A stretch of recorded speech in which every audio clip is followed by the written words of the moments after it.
എന്താ ചേച്ചി? കുട്ടി ഇതിനു മുമ്പ് വേറെ ഒരുപാട് വീട്ടിലൊക്കെ ജോലി ചെയ്തിട്ടുണ്ടോ? ഉവ്വ്. അവിടുത്തെ ഭർത്താക്കന്മാരൊക്കെ കുട്ടിയോട് എങ്ങനെയായിരുന്നു പെരുമാറ്റം? ഭർത്താക്കന്മാരൊക്കെ വളരെ സ്നേഹത്തോടെയാ പെരുമാറിയിരുന്നത്. പക്ഷേ ഭാര്യമാരൊക്കെ ഒരു വകയായിരുന്നേ.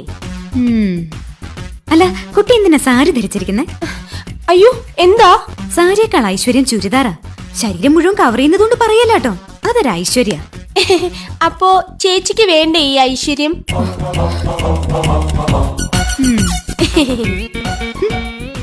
അതെ. എന്താ ചേച്ചി? കുട്ടിക്കറിയോ, വടക്കേന്ത്യയിൽ ഒരു വീട്ടില് വീട്ടുകാരന്റെ അടുത്ത് അവിടുത്തെ ജോലിക്കാരി അറിയാതൊന്ന് സംസാരിച്ചു. എന്തോ വീട്ടുകാര്യം മതിയല്ലോ. അന്ന് രാത്രി കാവില് വിളക്ക് വെക്കാൻ പോയ അവളെ പാമ്പ് കൊത്തി. അതെങ്ങനെ